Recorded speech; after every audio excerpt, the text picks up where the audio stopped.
안녕하세요, 양컴의 양실장입니다. 자, 오늘은 양컴맨이 간다를 오랜만에 촬영하는데요, 여기 보이시는 컴퓨터 수냉 PC인데 배송을 원주까지 해드리도록 하겠습니다.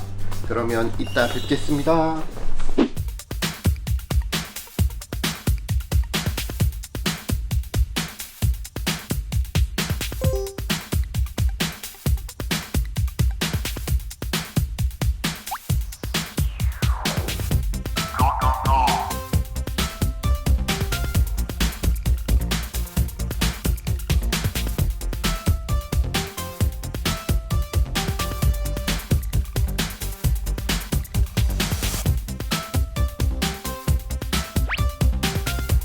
고객님 집 앞에 도착해서 이제 배달을 하러 들어갑시다.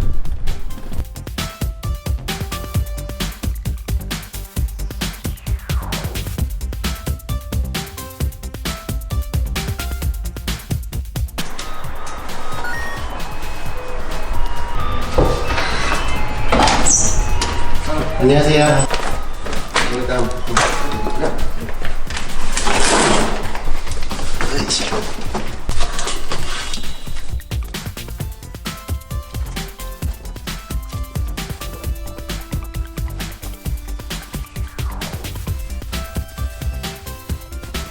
이게 안쪽 면이거든요. 네. 옆판인데 이거를 여시고 나중에 한 달에 한 번 정도?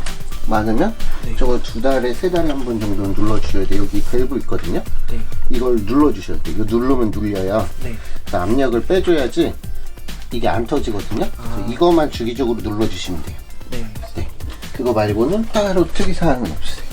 모니터는 이쪽에 연결하셔야 돼요. 네. 이쪽 말고 네. 이쪽에. 네. 다 되셨습니다. 안녕히 계세요. 안녕히 계세요. 빵! 빵! 빵! 빵! 빵! 빵! 이렇게 강원도 원주까지 배송을 다 완료했습니다.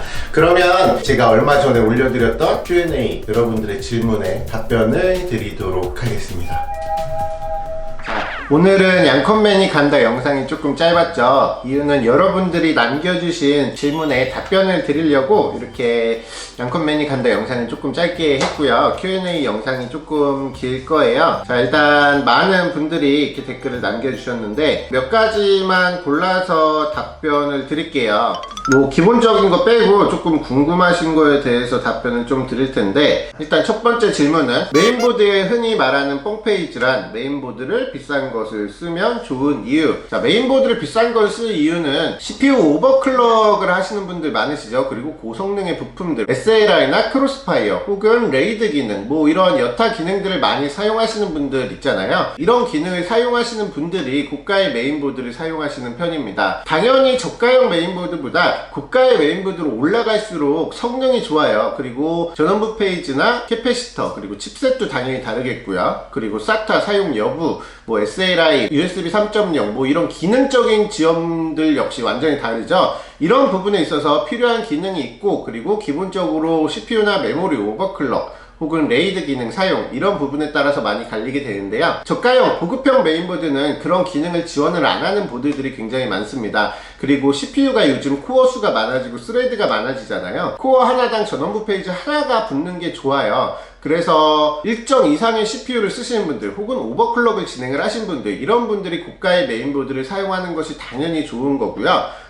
보급형 시스템을 맞춘다고 하시면 거기에 맞춰서 보급형 라인업의 메인보드를 사용하시면 됩니다. 뻥페이지라고 하는 거는, 이 말은 거의 없는 말이긴 한데요, 뻥페이지가 있긴 있죠. 저가의 전원부가 들어가고 캐패시터가 들어가는 제품들이 그렇게 되는데, 그렇게 되면 CPU의 성능을 완벽하게 사용하지 못하게 됩니다. 그래서 뻥페이지라는 말이 나오긴 하는데 이 말은 거의 안 쓰고요. 그리고 요즘 나오는 보드들은 옛날같이 뭐 4, 5년 전같이 그렇지 않아서 굉장히 좋은 제품들로 경쟁력 있게 잘 구성이 되니까 뻥페이지 부분은 크게 걱정을 안 하셔도 될 것 같습니다. 모니터에 DVI-D, DVI-I 등 수많은 포트들이 있는데 이 포트의 아날로그, 디지털 다른 점과 장단점 등, 이거는 솔직히 검색하면 나오거든요. 제가 간단하게 설명을 드릴게요. DVI 포트에 대해서 간단하게 설명을 드릴게요. DVI-I 같은 경우는 아날로그 아날로그 신호를 지원을 합니다. 이 말은 디서브 단자를 사용하시는 분들 있죠. 파란색 포트, 옛날 그래픽카드 포트라고 하는데 그 포트를 사용하시는 분들이라면 DVI-I 포트에 젠더를 사용해서 모니터 출력이 가능합니다. 하지만 DVI-D 같은 경우는 디서브 젠더를 사용해도 화면이 나오지 않습니다. 요즘 나오는 그래픽카드들 같은 경우는 거의 다 DVI-D 단자를 가지고 있죠.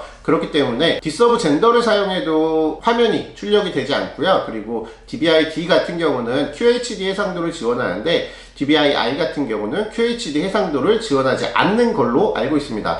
아마 DVI-I가 안 하는 걸로 알고 있는데 아마 맞을 거예요. 그리고 HDMI랑 DP 포트가 많이 구성이 되어 있죠. 울트라 4K라고 해서 UHD 해상도를 지원하는 포트들입니다. 그리고 어떤 분이 재밌는 그냥 궁금하신 점을 남겨주셨는데, 첫 번째가 뭐 먹고 사세요? 저 밥 먹고 김치찌개 먹고 고기도 먹고 치킨도 먹고 이러고 삽니다. 2천만원 하이엔드 주문하는 고객들 보면 무슨 생각 드세요? 자, 이 부분은 개인적인 차이가 있을 거예요. 자동차에 빗대어서 말하면 자동차에 대해서 전문적으로 파고들게 되면 엔진이 어떤 방식이고 어떤 연료를 사용하고 면밀하게 몇 토크를 낼 수 있고, 그리고 미션이 어떤 게 들어가는지 이런 등등의 많은 게 있잖아요. 전문적으로 파고들게 되면 컴퓨터 역시 똑같아요. 컴퓨터도 이것저것 굉장히 많은 부품들이 들어갑니다. 한국에서 만약에 3,400마력짜리 차를 타게 되면은 그 성능을 사실 다 사용할 때는 없잖아요, 일반 도로에서. 근데 컴퓨터도 마찬가지예요. 뭐 1, 2천만원 넘어가면 그 성능을 다 사용할 수 있는 게임들은 없어요. 물론 워크스테이션 환경을 제외하고요. 그럼에도 불구하고 그런 PC를 주문하시는 분들은 자기만족이라고 해야 될까? 그리고 충분히 여유가 있기 때문에 그런 시스템을 구성하시는 분들도 있고요. 아니면 컴퓨터를 엄청나게 좋아하시는 분들, 나는 정말 하이엔드를 쓰고 싶다라고 하면은 누가 말려요. 고객님께서 자기 돈 주고 이렇게 사겠다는데 2천만원짜리 컴퓨터 이런 거 사시는 분들 사실 부럽죠. 저도 갖고 싶고 이런 부분들은 있습니다. 이 부분은 어쨌든 소비자가 원하는 그런 세팅에 맞춰서 되는 거기 때문에 저 역시도 그렇고 여러분들도 그렇고 뭐라고 왈가왈부할 수 있는 부분은 아니라고 봅니다. AMD, 인텔 어떤 CPU가 좋다고 생각하는지, 아직은 게이밍, 오로지 게이밍이나 뭐 이런 성능 쪽으로 보면은 인텔이 좋죠. 그렇지만 메가테스크라고 해서 많은 방대한 양의 작업을 하시는 분들은 라이젠도 좋습니다. 이 부분 역시 제가 앞서 차이에다 빗대어 말씀을 드렸는데, 남자분들이라면 벤츠가 좋아요, BMW가 좋아요, 아우디가 좋아요, 포르쉐가 좋아요, 람보르기니가 좋아요, 페라리가 좋아요, 뭐 이런 질문이랑 똑같은 거예요. 자기가 선호하시는 브랜드, 그리고 자기가 사용하는 환경에 맞춰서 구성하시는 게 좋고요. 그리고 그래픽카드에 대해서도 질문을 해주셨는데, AMD, 라데온이랑 엔비디아 질문을 해주셨는데, 저는 라데온 그래픽카드를 5년 전까지만 해도 계속 라데온 그래픽카드를 써왔습니다. 하지만 라데온이 세대를 거듭할수록 성능이 좋아지는 건 맞습니다. 가성비가 좋아지는 건 맞는데 호환성이 뚜렷하게 좋다고 볼 수가 없어요. 드라이버적인 부분이 가장 큰 문제죠. 이런 부분에 있어서 저는 개인적으로 현재 시점에서는 지포스 그래픽카드가 호환성도 그렇고 안정성도 그렇고 이런 부분에서 굉장히 좋다고 생각이 듭니다.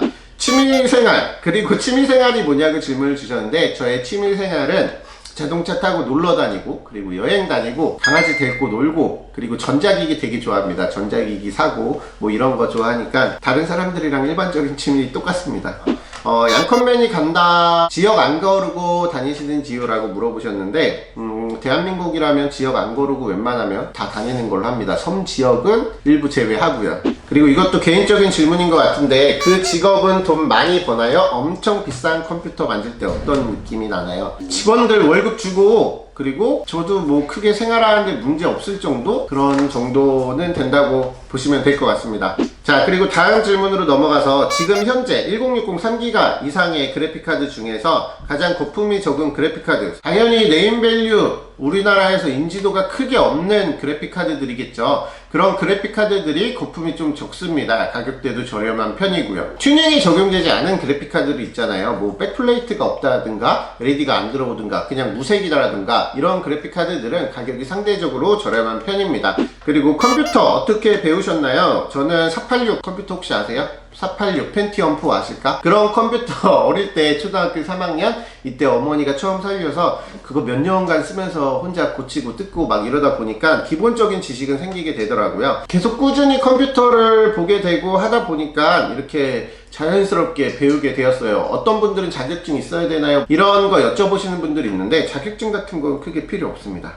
자, 그리고 4월 19일에 AMD 새로운 CPU인 피나클 리치가 나오잖아요. 그럼 그때 나오는 라이젠 5 2600을 살까요? 아니면 그때까지 기다리고 가격 떨어지면 1600X를 살까요? 그리고 또 출시 가격은 어느 정도 할까요? 출시 가격 뭐 이런 부분은 제가 NDA가 해제되기 전까지 제가 말씀드릴 수 있는 부분은 하나도 없습니다. 물론 알고는 있지만 말씀을 드릴 수가 없어요. 이 부분은 죄송하고요. 피나클리츠가 나온다고 했을 때 당연히 라이젠 시리즈, 기본 라이젠 시리즈는 가격이 떨어지겠죠. 이거 역시 고객님의 선택이에요. 여러분들이 구매하시고자 하는 사양 그리고 예산대에 맞춰서 사용 환경에 맞춰서 그때 딱 맞게 선택을 하시는 게 좋을 것 같습니다. 그때 뭐 피나클리츠가 나왔다고 해서 라이젠이 성능이 막 이렇게 떨어지지는 않잖아요. 성능이 막 50% 이렇게 올라가지 않는 이상 성능 차이가 크게 엄청나게 막 체감적으로 와닿을 정도는 아닐 테니까 그때 맞춰서 선택을 하시는 게 좋을 것 같습니다. 그리고 그래픽카드 가격은 언제 떨어지나요? 저도 모릅니다. 그래픽카드 가격은 언제 떨어질까요?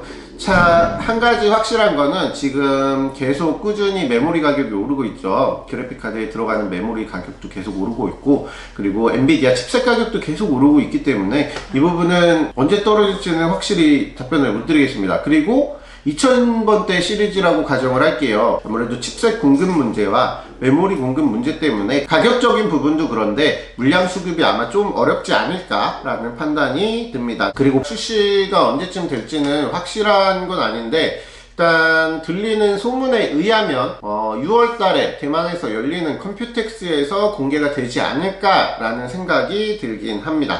그리고 다음 질문으로 넘어가겠습니다. 제가 커스텀 순행 컴퓨터를 사용 중인데 냉각수는 몇 달에 한 번씩 바꿔야 하나요? 냉각수에 뭐가 혼합이 되어 있으면 6개월 정도로 잡고요. 일반적인 냉각수라고 하면 1년에서 2년 정도의 교환 주기를 둡니다. 보통 1년 반에서 2년 사이에 많이 교환을 하시는 편이고요. 사용을 하시다가 온도가 많이 올라갈 때 그때 냉각수를 교환하시는 게 좋습니다. 그리고 다음 질문, 이것도 저희 매장에 대한 개인적인 질문이신데 자코리아였나? 어디에서 근래 법인 설립하셨던데 앞으로의 사업 계획이 궁금합니다. 저희 양컴 같은 경우는 앞으로의 사업 계획은 많이 있습니다. 저희 자체적으로 제품을 찍어내려고 준비를 하고 있어요. 그리고 실제로 지금 진행을 하고 있고요. 그래서 앞으로 여러분들한테 뭐 튜닝적인 부분이나 시스템을 꾸미는적인 부분 이런 부분에 있어서 개성에 맞춰서 이런 컴퓨터를 만들 수 있도록 많이 준비하고 있으니까 앞으로 많이 지켜봐 주시면 좋을 것 같아요. 저의 목표는 대한민국이 아닌 전 세계에서 인정하는 시스템 빌더가 될 수 있도록 노력하는 겁니다. 그러니까 앞으로도 저희 양컴 많이 지켜봐 주시면 더욱더 좋고 화려하고 이쁜 컴퓨터들 많이 볼 수 있으실 겁니다. 그리고 마지막 질문 볼게요. 인텔 코어 논 K 모델도 뚜따 하면 좋나요? 라고 물어보셨는데 뚜따는 하면은 좋죠. 오버클럭 하시는 분들한테 굉장히 좋고 그리고 일반적으로 사용하시는 분들은 굳이 뚜따를 하실 필요가 없어요. 뚜따를 하면 기본적인 CPU의 워런티가 사라지게 됩니다. 그 부분은 여러분들이 혹시나 나중에 발생할 수 있는 AS에 대해서 대비를 할 수 없는 부분이거든요. 그래서 굳이 하이엔드 시스템을 원하시지 않는 분들이라면 CPU 뚜따는 진행을 안 하셔도 순정 상태에서 쓰셔도 전혀 무방하다고 보시면 될 것 같습니다. 자, 그러면 Q&A 질문이 엄청 많진 않아서 많은 답변을 못 드린 것 같은데 앞으로도 이런 영상 간간히 계속 만들 테니까 많이 지켜봐 주시면 좋겠습니다. 자, 그럼 오늘 양컴맨이 간다와 Q&A 영상은 여기서 마치도록 하겠습니다. 양컴의 양실장이었습니다. 감사합니다.